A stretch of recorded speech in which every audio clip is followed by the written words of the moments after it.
ನಮಸ್ಕಾರ ವೀಕ್ಷಕರೇ, ಇನ್ನೇನು ಕೆಲವೇ ಗಂಟೆಗಳಲ್ಲಿ ಪಾಕಿಸ್ತಾನ ಭಾರತದ ಎದುರು ಶರಣಾಗಲಿದೆ. ಅಂತಹದೊಂದು ಹಂತಕ್ಕೆ ಪಾಕಿಸ್ತಾನ ಈಗ ತಲುಪಿದೆ. ಸರ್ವನಾಶ ಆಗ್ತಿದೆ ಅಂತಲೇ ಹೇಳ್ಬೋದು. ವಾರ್ ಕುರಿತಾಗಿ ಬಿಗ್ ಅಪ್ಡೇಟ್ಗಳು ಪಾಕಿಸ್ತಾನದ ಕಡೆಯಿಂದ ಬರ್ತಾ ಇದೆ. ಈಗಾಗಲೇ ಅಲ್ಲಿ ತುರ್ತು ಪರಿಸ್ಥಿತಿಯನ್ನ ಘೋಷಣೆ ಮಾಡಲಾಗಿದ್ದು, ಪಹಲ್ಗಾಮ್ ಉಗ್ರರ ದಾಳಿಗೆ ಭಾರತದ ಪ್ರತಿಕಾರ ಮುಂದುವರೆದಿದೆ. ಪಾಕಿಸ್ತಾನ ತತ್ತರಿಸಿ ಹೋಗ್ತಾ ಇದೆ. ಭಾರತದ ಭಯಾನಕ ದಾಳಿಗೆ ಪಾಕಿಸ್ತಾನದ ಹಲವು ನಗರಗಳಲ್ಲಿ ಉದ್ವಿಗ್ನ ಪರಿಸ್ಥಿತಿ ನಿರ್ಮಾಣ ಆಗಿದೆ. ಇನ್ನು ಕರಾಚಿಯಲ್ಲಂತೂ INS ವಿಕ್ರಾಂತ್ ರಣಾರ್ಭಟವನ್ನ ಮಾಡ್ತಾ ಇದೆ. ಕರಾಚಿ ಬಂದರು ಅಲ್ಲೋಲ ಕಲ್ಲೋಲ ಆಗಿದೆ. ಇನ್ನು ರಾಜಧಾನಿ ಇಸ್ಲಾಮಾಬಾದ್ ಸೇರಿದಂತೆ ಪಾಕ್ನ ಬಹುತೇಕ ನಗರಗಳು ತತ್ತರಿಸಿ ಹೋಗಿವೆ. ಬಂಕರ್ ಸೇರಿದ ಪಾಕಿಸ್ತಾನ ಪ್ರಧಾನಿ ಶಹಬಾಜ್ ಶರೀಫ್. ವೀಕ್ಷಕರೇ, ಭಾರತದ 5 ರಾಫೆಲ್ ಜೆಟ್ಗಳನ್ನು ಹಾಗೆ 2 ಡ್ರೋನ್ಗಳನ್ನು ನಾವು ಹೊಡೆದುರುಳಿಸಿದ್ದೇವೆ ಅಂತ ಹೇಳಿ ಪಾಕಿಸ್ತಾನದ ಪ್ರಧಾನಿ ಸುಳ್ಳು ಹೇಳಿ ಅಪಹಾಸ್ಯಕ್ಕೆ ಗುರಿಯಾಗಿದ್ರು. ಅದು ಮಾತ್ರ ಅಲ್ಲ, ಭಾರತ ಉಗ್ರರ ಮೇಲೆ ದಾಳಿ ಮಾಡಿದ್ದಕ್ಕೆ ಪ್ರತಿಯಾಗಿ ಉಗ್ರರಿಗೆ ಸಂಪೂರ್ಣ ಬೆಂಬಲವನ್ನು ಸೂಚಿಸಿ ಭಾರತದ ವಿರುದ್ಧವಾಗಿ ಪ್ರತಿಕಾರವನ್ನು ತೀರಿಸಿಕೊಳ್ತೀವಿ ಅಂತ ಪಾಕಿಸ್ತಾನ ಹೇಳ್ತು. ಪ್ರತಿಯೊಂದು ರಕ್ತದ ಹನಿಗೂ ತಕ್ಕ ಉತ್ತರವನ್ನು ಕೊಡ್ತೇವೆ ಅಂತ ಮೊನ್ನೆಯಷ್ಟೇ ಪಾಕಿಸ್ತಾನ ಸೇನೆಗೆ ಸಂಪೂರ್ಣ ಅಧಿಕಾರವನ್ನು ಘೋಷಣೆ ಮಾಡಿದಂತಹ ಶಹಬಾಜ್ ಶರೀಫ್ ಈಗ ಹೆದರಿ ಅಡಗಿ ಕುಳಿತುಕೊಂಡಿದ್ದಾರೆ.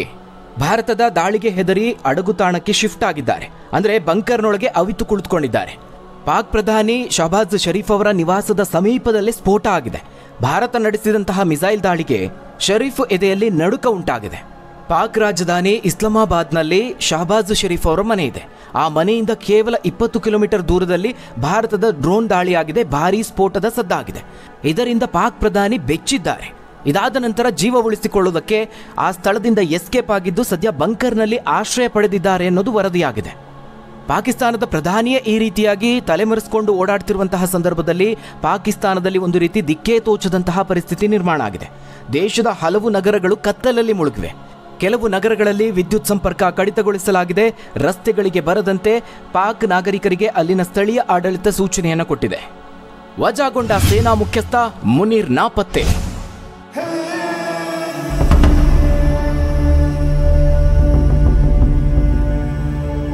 ವೀಕ್ಷಕರೇ, ಪಾಕ್ನ ಪ್ರಧಾನಿ ಬಳಿಕ ಇದೀಗ ಪಾಕ್ನ ಸೇನಾ ಮುಖ್ಯಸ್ಥನು ಕೂಡ ನಾಪತ್ತೆಯಾಗಿದ್ದಾನೆ ಅಂತ ತಿಳಿದು ಬಂದಿದೆ. ಭಾರತದ ದಾಳಿಗೆ ಹೆದರಿ ಪಾಕಿಸ್ತಾನದ ಸೇನಾ ಮುಖ್ಯಸ್ಥ ಜನರಲ್ ಸೈಯದ್ ಆಸಿಂ ಮುನೀರ್ ನಾಪತ್ತೆಯಾಗಿದ್ದಾನೆ ಅಂತ ವರದಿಯಾಗಿದೆ. ಇದಲ್ಲದೆ ಪಾಕಿಸ್ತಾನ ಪ್ರಧಾನಿ ಬೇರೆಡೆಗೆ ಶಿಫ್ಟ್ ಆಗ್ತಾ ಇದ್ದಂತೆ ಪಾಕ್ ಸೇನಾ ಮುಖ್ಯಸ್ಥ ಆಸಿಂ ಮುನೀರ್ನನ್ನ ವಜಾಗೊಳಿಸಲಾಗಿದೆ. ಪಾಕಿಸ್ತಾನಕ್ಕೆ ಆಂತರಿಕ ಸಂಕಷ್ಟ.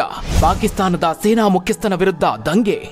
ಸ್ನೇಹಿತರೆ, ಜೈಲಿನಲ್ಲಿರುವ ಪಾಕಿಸ್ತಾನದ ಮಾಜಿ ಪ್ರಧಾನಿ ಇಮ್ರಾನ್ ಖಾನ್ ಅವರನ್ನ ಬಿಡುಗಡೆ ಮಾಡೋದಕ್ಕೆ ಒತ್ತಾಯಿಸಿ ಬೆಂಬಲಿಗರು ಪ್ರತಿಭಟನೆಯನ್ನ ನಡೆಸ್ತಾ ಇದ್ದಾರೆ. ಪಾಕಿಸ್ತಾನದ ಸೇನಾ ಮುಖ್ಯಸ್ಥ ಮುನೀರ್ ವಿರುದ್ಧ ಅಲ್ಲಿನ ಜನರು ದಂಗೆ ಎದ್ದಿದ್ದಾರೆ. ಭಾರತದ ದಾಳಿ ಮತ್ತು ಇಮ್ರಾನ್ ಖಾನ್ ಬೆಂಬಲಿಗರಿಂದ ಭಾರೀ ಪ್ರತಿಭಟನೆ ವ್ಯಕ್ತವಾದ ಹಿನ್ನೆಲೆ ಇದೀಗ ಮುನೀರ್ ನಾಪತ್ತೆಯಾಗಿದ್ದಾನೆ.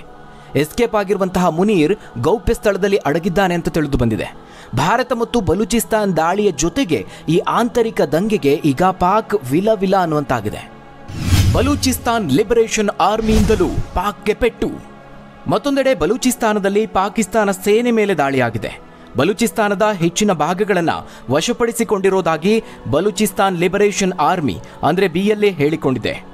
ಇನ್ನು ಕ್ರಿಕೆಟ್ ಪಂದ್ಯಾವಳಿ ಪಾಕಿಸ್ತಾನ ಸೂಪರ್ ಲೀಗ್ ಅನ್ನು ಸಹ ಸ್ಥಳಾಂತರಗೊಳಿಸಲಾಗಿದೆ. ಉಳಿದ ಪಂದ್ಯಗಳನ್ನು ದುಬೈನಲ್ಲಿ ಆಡಲಾಗುತ್ತೆ ಅಂತ ಪಾಕಿಸ್ತಾನ ಕ್ರಿಕೆಟ್ ಮಂಡಳಿ ತಿಳಿಸಿದೆ. ಇನ್ನು BLA ಈಗಾಗಲೇ ಹಲವು ವಿಡಿಯೋಗಳನ್ನು ಬಿಡುಗಡೆ ಮಾಡಿದೆ. ಇದರಲ್ಲಿ ಪಾಕ್ ಸೇನೆಯನ್ನು ಗುರಿಯಾಗಿಸಿಕೊಂಡು IED ಬಳಸಿ ಸೇನೆ ಹೋಗ್ತಿದ್ದ ವಾಹನವನ್ನೇ ಸ್ಫೋಟಿಸಲಾಗಿದೆ. ಪಾಕ್ ಸೈನಿಕರ ತಲೆಗಳು ಛಿದ್ರ ಆಗೋದು ಆ ವಿಡಿಯೋದಲ್ಲಿ ಕಂಡುಬಂದಿದೆ. ಇನ್ನು ಕ್ವೆಟ್ವಾದಲ್ಲಿರುವ ಪಾಕಿಸ್ತಾನಿ ಸೇನಾ ನೆಲೆಗಳ ಮೇಲೆ ಸರಣಿ ದಾಳಿಗಳನ್ನು ನಡೆಸಿದೆ. ಪಾಕಿಸ್ತಾನ ಸೇನೆಯ ಫ್ರಂಟಿಯರ್ ಕಾರ್ಪ್ಸ್ನ ಪ್ರಧಾನ ಕಚೇರಿಯನ್ನು BLA ಗುರಿಯಾಗಿಸಿಕೊಂಡು ದಾಳಿ ಮಾಡಿದೆ. ಈ ವೇಳೆ ಅಲ್ಲಿ ಭಾರೀ ಗುಂಡಿನ ಚಕಮಕಿ ನಡೆದಿದೆ. ಹೀಗಾಗಿ ಭಾರತದ ಜೊತೆಗೆ ಬಲೂಚಿಸ್ತಾನದಿಂದಲೂ ಪಾಕಿಸ್ತಾನಕ್ಕೆ ದಾಳಿಗಳಾಗ್ತಾ ಇದೆ. ಯುದ್ಧದಲ್ಲಿ ಭಾರತದ ಮೇಲುಗೈ. ಪಾಕಿಸ್ತಾನ ಭಾರತದ ಹಲವು ನಗರಗಳನ್ನು ಗುರಿಯಾಗಿಸಿ ದಾಳಿ ಮಾಡ್ತಾ ಇದೆ. ಅದಕ್ಕೆ ಪ್ರತಿಯಾಗಿ ಭಾರತ ಪಾಕಿಸ್ತಾನದ ಕರಾಚಿ, ಸಿಯಾಲ್ಕೋಟ್, ಲಾಹೋರ್ನಲ್ಲಿ ಅಟ್ಯಾಕ್ ಮಾಡಿದೆ. ಪರಿಣಾಮ ಪಾಕಿಸ್ತಾನದ ಇಡೀ ರಕ್ಷಣಾ ವ್ಯವಸ್ಥೆನೇ ಛಿದ್ರಗೊಂಡಿದೆ. ಇದಕ್ಕೂ ಮೊದಲು ಭಾರತ ಲಾಹೋರ್ನಲ್ಲಿರುವ ಏರ್ ಡಿಫೆನ್ಸ್ ಸಿಸ್ಟಮ್ HQ-9 ಅನ್ನು ನಾಶಪಡಿಸಿತ್ತು. ಇದೀಗ ಭಾರತದ ಸೇನೆ ಪಾಕಿಸ್ತಾನದ ಮತ್ತೊಂದು ವಾಯು ರಕ್ಷಣಾ ನೆಲೆಯಾಗಿರುವ AWACS ಅನ್ನು ನಾಶಪಡಿಸಿದೆ. HQ-9 ದಾಳಿಯ ನಂತರ AWACS ಅನ್ನು ನಾಶ ಮಾಡಿ ದೊಡ್ಡ ಪೆಟ್ಟನ್ನು ಕೊಟ್ಟಿದೆ ಅಂತ ಹೇಳ್ಬೋದು. ಪಾಕಿಸ್ತಾನಕ್ಕೆ ಈ ಒಂದು ಸ್ಟೇಷನ್ ಬಹಳ ಮುಖ್ಯವಾಗಿತ್ತು. ಇಲ್ಲಿಂದಲೇ ಭಾರತದಿಂದ ಹಾರಿ ಬರುವಂತಹ ಮಿಸೈಲ್ಗಳನ್ನು, ಡ್ರೋನ್ಗಳನ್ನು, ಫೈಟರ್ ಜೆಟ್ಗಳನ್ನು ರಾಡಾರ್ ಮೂಲಕವಾಗಿ ಪತ್ತೆ ಹಚ್ಚಲಾಗುತ್ತೆ. ಆದರೆ ಅಂತಹ ಒಂದು ಮುಖ್ಯವಾದಂತಹ ಕೇಂದ್ರವನ್ನೇ ಈಗ ಭಾರತ ಧ್ವಂಸಗೊಳಿಸಿದೆ. ಭಾರತ ಮುಖ್ಯವಾಗಿ ಅಲ್ಲಿನ ನಾಗರಿಕರಿಗೆ ತೊಂದರೆ ಆಗದ ರೀತಿಯಲ್ಲಿ ಪಾಕಿಸ್ತಾನ ಸೇನಾ ನೆಲೆಗಳನ್ನ ಹಾಗೆ ಮೂಲ ಸೌಕರ್ಯಗಳನ್ನ ಗುರಿಯಾಗಿಸಿಕೊಂಡು ದಾಳಿ ಮಾಡ್ತಾ ಇದೆ. ಇದರಿಂದ ಪಾಕಿಸ್ತಾನ ಸೇನೆಯ ಬಲವನ್ನ ನಾವು ಬಹುಬೇಗನೆ ಕುಗ್ಗಿಸಬಹುದು. ಹಾಗಾದ್ರೆ ಕಳೆದ ರಾತ್ರಿ ಏನೆಲ್ಲ ಆಯ್ತು? ಇನ್ನು ವೀಕ್ಷಕರೇ, ಕಳೆದ ರಾತ್ರಿ ಪಾಕಿಸ್ತಾನ ಭಾರತದ ನಡುವೆ ಏನೆಲ್ಲ ಆಯ್ತು ಅನ್ನೋದನ್ನ ನೋಡೋದಾದ್ರೆ, ಭಾರತ ಮತ್ತು ಪಾಕಿಸ್ತಾನ ಸೇನೆ ಮಧ್ಯೆ ದೊಡ್ಡ ಮಟ್ಟದಲ್ಲಿ ಸಂಘರ್ಷ ಆಗಿದೆ. ಭಾರತೀಯ ನಾಗರಿಕರು ಮತ್ತು ನಮ್ಮ ಸೇನಾ ನೆಲೆಗಳನ್ನು ಟಾರ್ಗೆಟ್ ಮಾಡ್ತಿದ್ದಂತಹ ಪಾಕಿಸ್ತಾನಿ ಯುದ್ಧ ವಿಮಾನವನ್ನೇ ಹೊಡೆದುರುಳಿಸಲಾಗಿದೆ. ಆಪರೇಷನ್ ಸಿಂಧೂರಕ್ಕೆ ಪ್ರತಿಯಾಗಿ ಪಾಕಿಸ್ತಾನ ಭಾರತದ ನಾಗರಿಕರನ್ನು ಗುರಿಯಾಗಿಸಿಕೊಂಡು ದಾಳಿ ಮಾಡಿತ್ತು.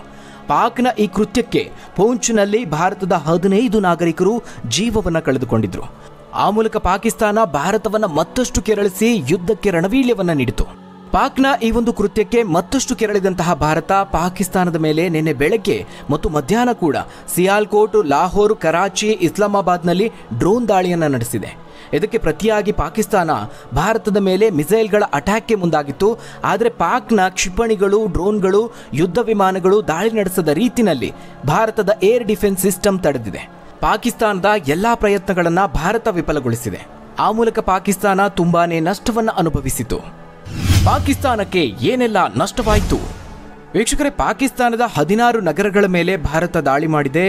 1F-16 ಯುದ್ಧ ವಿಮಾನವನ್ನು ಉಡೀಸ್ ಮಾಡಿದೆ. ಇನ್ನು 2 JF-17 ಯುದ್ಧ ವಿಮಾನವನ್ನು ಸಹ ಹೊಡೆದುರುಳಿಸಿದೆ. ಇದು ಕೂಡ ಪಾಕಿಸ್ತಾನಕ್ಕೆ ನಷ್ಟ ಅಂತ ಹೇಳ್ಬೋದು. ಇನ್ನು 5 ಏರ್ ಡಿಫೆನ್ಸ್ ಸಿಸ್ಟಮ್ಗಳನ್ನು ಧ್ವಂಸಗೊಳಿಸಲಾಗಿದ್ದು ಪಾಕಿಸ್ತಾನ ತನ್ನ ಮುಖ್ಯ ಸೇನಾ ನೆಲೆಗಳನ್ನೇ ಕಳೆದುಕೊಂಡಂತಾಗಿದೆ. ಇನ್ನು 50 ಮಿಸೈಲ್ಗಳನ್ನು ಭಾರತಕ್ಕೆ ಎಂಟ್ರಿ ಆಗೋದಕ್ಕೂ ಮುಂಚೆನೇ ಭಾರತ ಫಿನಿಶ್ ಮಾಡಿದೆ. ಅದೇ ರೀತಿಯಲ್ಲಿ 60 ಡ್ರೋನ್ಗಳನ್ನು ಡಮಾರ್ಗೊಳಿಸಿದೆ. ಅದೇ ರೀತಿಯಲ್ಲಿ ಪಾಕಿಸ್ತಾನದ ಸರ್ವೇಲೆನ್ಸ್ ವಿಮಾನವನ್ನು ಕೂಡ ಪತನಗೊಳಿಸಲಾಗಿದೆ. ಇನ್ನು ಅದಕ್ಕಿಂತಲೂ ಮುಖ್ಯವಾಗಿ ಏರ್ಬಾರ್ನ್ ವಾರ್ನಿಂಗ್ ಕಂಟ್ರೋಲ್ ಸಿಸ್ಟಮ್ ಅನ್ನೇ ಭಾರತ ಧ್ವಂಸಗೊಳಿಸಿದೆ. ಪಾಕಿಸ್ತಾನಿ ಪೈಲಟ್ ಭಾರತದ ವಶಕ್ಕೆ.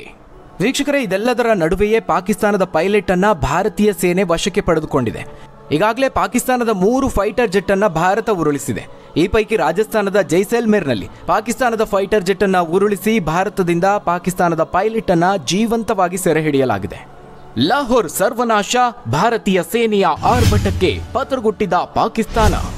ಭಾರತದ ಕ್ಷಿಪಣಿಗಳ ದಾಳಿಗೆ ಪಾಕಿಸ್ತಾನದ ಪ್ರಮುಖ ನಗರಗಳಾದ ಕರಾಚಿ, ರಾಜಧಾನಿ ಇಸ್ಲಾಮಾಬಾದ್, ಲಾಹೋರ್, ರಾವಲ್ಪಿಂಡಿ ಕೂಡ ಹಾನಿಗೆ ಒಳಗಾಗಿದೆ. ಪಾಕ್ಗೆ ಸುಧಾರಿಸಿಕೊಳ್ಳೋದಕ್ಕೂ ಸಮಯವನ್ನ ನೀಡದೆ ಪ್ರಮುಖ ನಗರಗಳ ಮೇಲೆ ದಾಳಿಯನ್ನು ಮುಂದುವರೆಸಿದೆ. ಭಾರತದ ಈ ಒಂದು ಭಯಾನಕ ದಾಳಿಗೆ ಪತರುಗುಟ್ಟಿದಂತಹ ಪಾಕಿಸ್ತಾನ ಪಾಪರಾಗುವಂತಹ ಹಂತಕ್ಕೆ ಬಂದಿದೆ.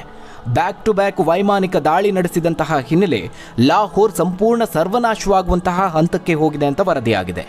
ಭಾರತದ ರಣಬೇಟೆಗಾರರಾದ INS ವಿಕ್ರಾಂತ್ ಹಾಗೆ ತೇಜಸ್ ನಡೆಸಿದಂತಹ ದಾಳಿಗೆ ಎದುರಾಳಿ ದೇಶ ಪೀಸ್ ಆಗಿದೆ. ಅಯ್ಯೋ, ಯಾಕಾದ್ರೂ ಭಾರತದ ವಿರುದ್ಧ ದಾಳಿ ನಡೆಸುದ್ವೋ ಅಂತ ಪಾಕಿಸ್ತಾನ ಈಗ ಗೋಗರಿಯುವಂತಹ ಹಂತಕ್ಕೆ ಬಂದಿದೆ. ಅಲ್ಲಿಗೆ ಲಾಹೋರ್ ಹಾಗೆ ಪಾಕ್ ರಾಜಧಾನಿ ಇಸ್ಲಾಮಾಬಾದ್ ಬಹುತೇಕ ಭಾರತದ ವಶವಾದಂತಾಗಿದೆ. INS ವಿಕ್ರಾಂತ್ ಮಾರಕ ದಾಳಿ, ಪಾಕಿಸ್ತಾನದ ಕರಾಚಿ ಬಂದರು ಸಂಪೂರ್ಣ ನಾಶ. ವೀಕ್ಷಕರೇ, ಕರಾಚಿಯ 16 ಪ್ರದೇಶಗಳಲ್ಲಿ ನೇರವಾದಂತಹ ದಾಳಿಯಾಗಿದೆ. ಕರಾಚಿಯ ದೊಡ್ಡ ಬಂದರಿನ ಮೇಲೂ ದೊಡ್ಡದಾದಂತಹ ದಾಳಿಯಾಗಿದೆ. ಕರಾಚಿಯ 16 ಪ್ರದೇಶಗಳಲ್ಲಿ ನೇರವಾದಂತಹ ದಾಳಿಯಾಗಿದೆ. ಕರಾಚಿಯ ದೊಡ್ಡ ಬಂದರಿನ ಮೇಲೂ ದೊಡ್ಡ ದಾಳಿಯಾಗಿದೆ. ಇದು ಪಾಕಿಸ್ತಾನಕ್ಕೆ ಹೆಚ್ಚು ಆದಾಯ ಕೊಡ್ತಾ ಇದ್ದಂತಹ ರಾಜ್ಯವಾಗಿತ್ತು. ಇದೀಗ ಭಾರತದ ದಾಳಿಯ ಪೆಟ್ಟಿಗೆ ಕರಾಚಿ ಸರ್ವನಾಶವಾಗಿದೆ. ಎಷ್ಟರ ಮಟ್ಟಿಗೆ ಸ್ಫೋಟಗಳು ಸಂಭವಿಸಿದೆ ಅಂದರೆ ಅಲ್ಲಿ ಎಲ್ಲವೂ ಗುರುತೇ ಸಿಗದಂತಹ ರೀತಿಯಲ್ಲಿ ನಾಶಗೊಂಡಿದೆ. ಇದು ಪಾಕಿಸ್ತಾನದ ಆರ್ಥಿಕತೆಗೂ ದೊಡ್ಡ ಪೆಟ್ಟನ್ನು ಬೀಳುವಂತೆ ಮಾಡಿದೆ. 1971ರ ನಂತರ ಇದೇ ಮೊದಲ ಬಾರಿಗೆ ಕರಾಚಿ ಮೇಲೆ ದಾಳಿಯಾಗಿದೆ. ಇನ್ನು ವೀಕ್ಷಕರೇ, ಕರಾಚಿ ಬಂದರಿನ ಮೇಲೆ INS ವಿಕ್ರಾಂತ್ ರಣಾರ್ಭಟವನ್ನ ಮಾಡಿದೆ.